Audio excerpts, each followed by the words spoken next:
Hi guys, welcome back to Raptor's Garage, and let's bring up to speed on where we're going. Or what we haven't done. Yeah, what we haven't done, what we're trying to do. We've both had the lurgy this week. We've both been absolutely wiped out. So apart from... I told him no tongs. That was it. That's how somehow it got transferred.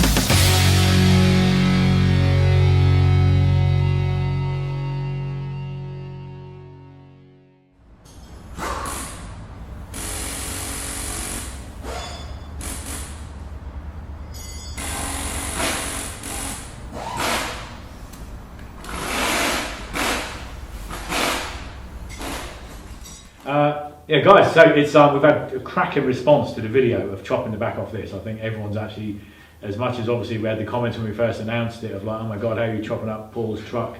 The actual response to seeing the video and the plans now, what we're going to do, everyone seems to be loving it. So yeah, we're moving forward. There was a comment last night, why don't you just do that to the red one?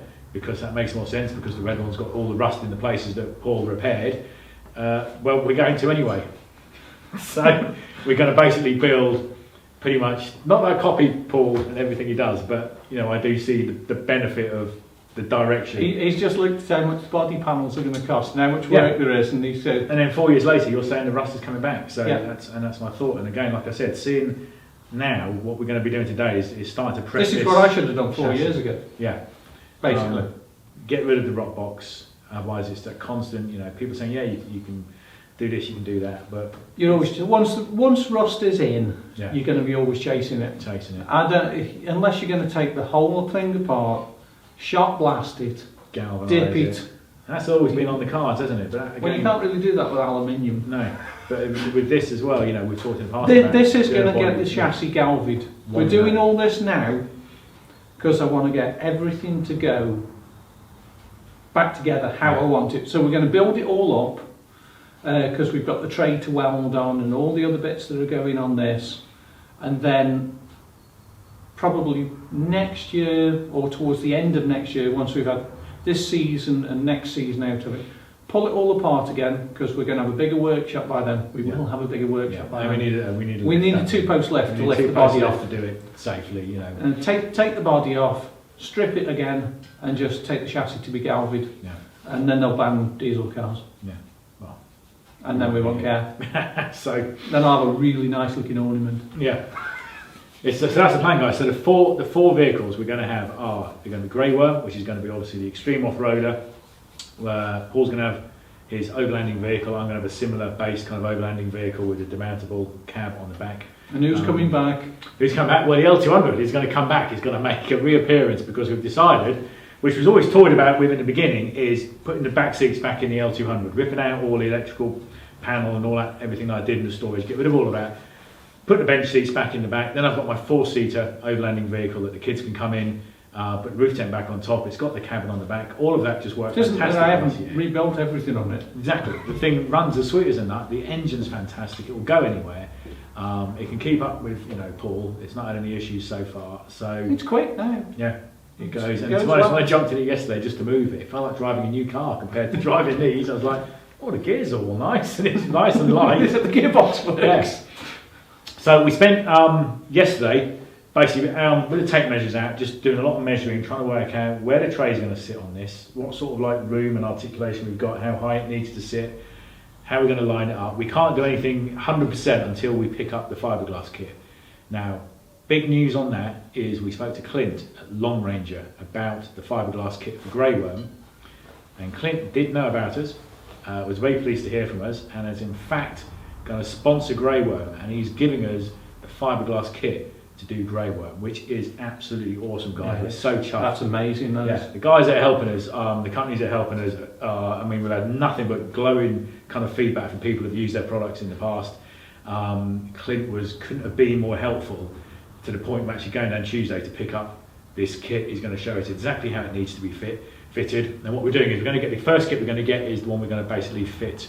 So I can move this out the workshop. So we can get this out of the way and we can get back onto grey worm. And then basically Paul and I are both buying ourselves a kit to fit to the vehicles. But the first kit we're going to get is actually just going to go on Heimdall, so we can get Heimdall out of the way, get grey worm back in, and then we're going to basically go and get so there's a full, we're going to do a full video on how to put the kit on, where to cut exactly, where to weld, how to make the watch stuff.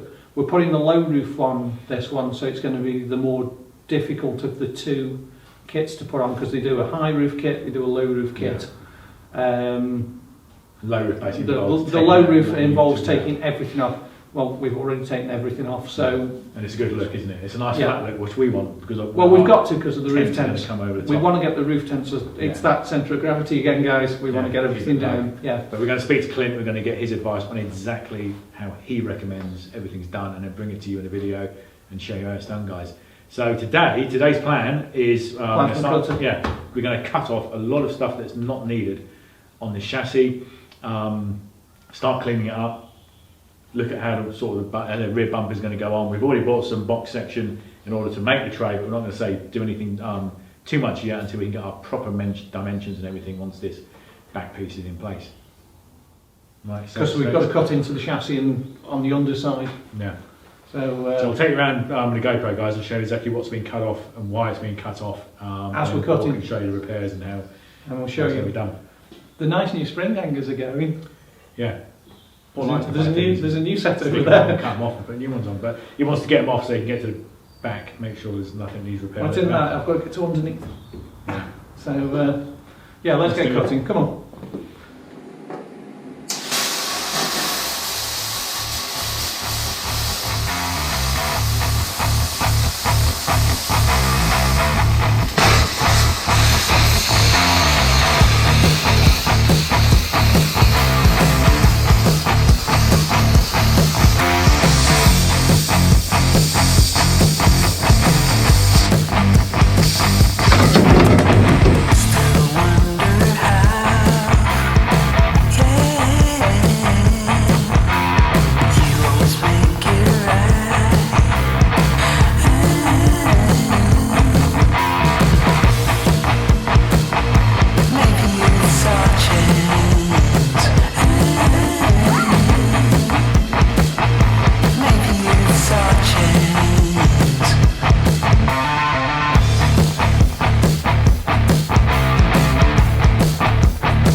Shit, missed the best bit. I thought it was getting warm.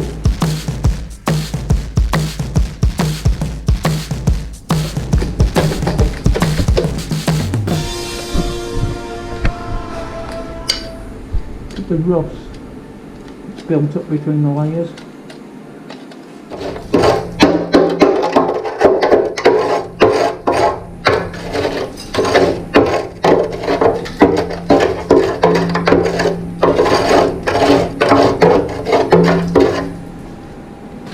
And that's when you start having issues welding.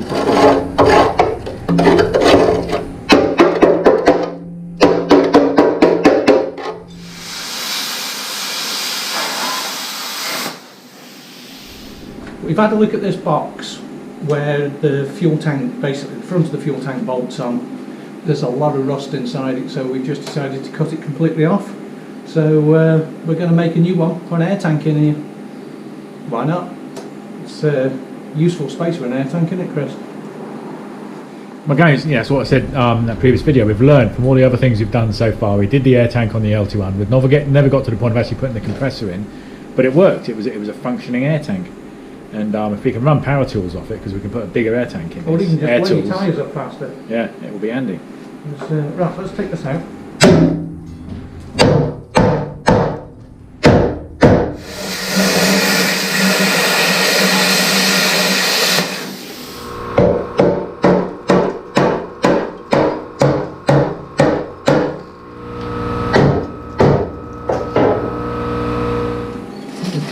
we can now clean all that rust out.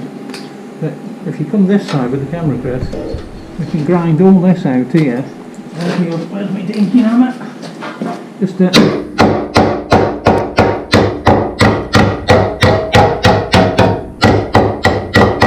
what's going on inside your nice chassis.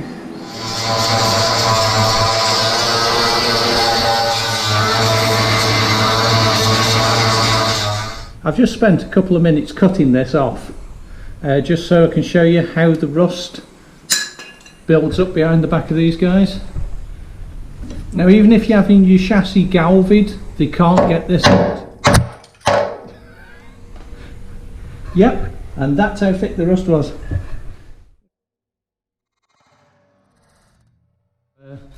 Yeah, but you can see that that's pushed that in nearly a quarter. That rust must have been 10 mil thick. That's why we're taking these off. And that one's no better. And I don't think the ones on the other side that Chris is doing are any better. We did say this would make a reappearance today. That could go in the boot. That could go in the bin, I mean. Do you ever think it's worth keeping? What? That's for the roof tent. No, the suntan lotion goes off after a while. Yeah, I know. Glow plugs! Can you tell him not to move it yet? Because the head's there. Matey boy, not a glow plugs, they don't work. Every single time, if I don't press those glow plugs, this will be awkward to see. Well, it's not a DI. It's not a DI. It's not a direct injection. That's why it's got glow plugs. Glow plugs, and then there's one. So now that these glow plugs are most time. They fitted them for a reason when they built the cars. Yeah.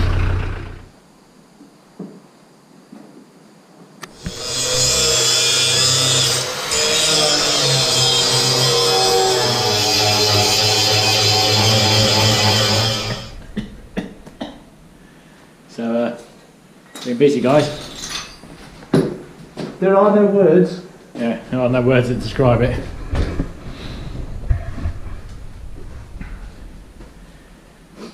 No, there's no words. Just told you. just pull the exhaust off to get through a couple of bits that we've just got to finish grinding, but we're getting there. yeah, we're getting there. We're basically just left with 2 legs at the moment. Can't believe how much rust there is in that chassis. No. And overall, it looks. Let me take that off. Overall, it looks really good, and you can see the state of us. We're absolutely minging, but we're down to 2 chassis legs that are in pretty good nick. We can work off them. We're going to put an air tank in the middle where where the fuel tank support is. That's going to get modified into an air tank. We're going to finish grinding off. There's one piece here, wire wheel it, and that is literally the worst of the job over. This bit's going to be dead easy. It's going to be nice and clean. It's just sanding. But wow. It'll last a few more years, guys. We're going to have 20 years out of it now.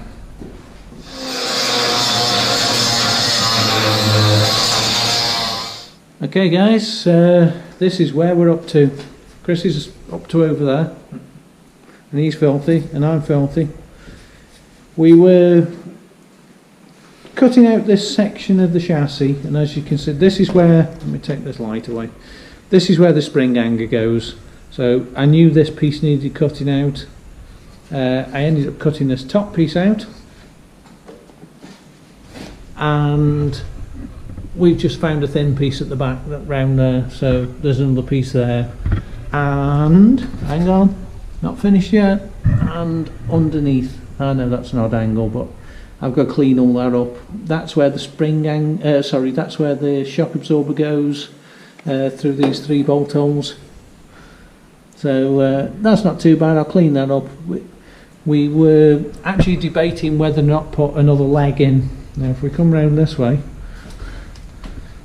we actually just went and chopped another leg off another chassis. So I'm driving home with 3 wheels tonight. I'm a bit pissed, to be honest. Yeah. He didn't need all that chassis. He was doing it. I went to the toilet for 5 minutes, I come back and I'm missing the chassis link. Me leg! So that's where we're up to. We've got all this sort of dressed and ready for welding. One day. So let's wrap it up. Yeah, that's been just a day of grafting, hasn't it? Just grinding. I don't know, Governor. I've been doing chimneys. You've got you're a bit cleaner than you were a minute ago. I've wiped my face. Yeah, I don't know what to say. It comes back to people saying, well, just sell it, buy another vehicle, but you've still got to do all this. This needed to be done on this vehicle. This is one thing that hadn't been done. We talked in the past about if we ever had a two-post lift, we talked about lifting the body, didn't we? Yeah. And doing this and then being able to galvanise the chassis or something like that. We haven't got a two-post lift. We don't have access. We'd like to in the near future. We'd love to get a unit and expand Raptor's garage and do this on a sort of like a full-time basis, wouldn't we? We'd love to do that. Have the space to have all the vehicles, all the facilities. But that's in one day in the future. This at the moment is the best way that we can to get to the chassis, clean it, and keep it going for the near future until such time we could do that in the future. But yeah, just sell it and get another vehicle. It's like you've got to do it all over again, plus everything else that you've done for the last 2 years. If it's one of them, isn't it? It's how much money have you got at the end of the day? Yeah. Because I could go and buy a brand new vehicle, and I could. I'm not going to because I don't want a brand new vehicle. I actually think they're shite. Yeah.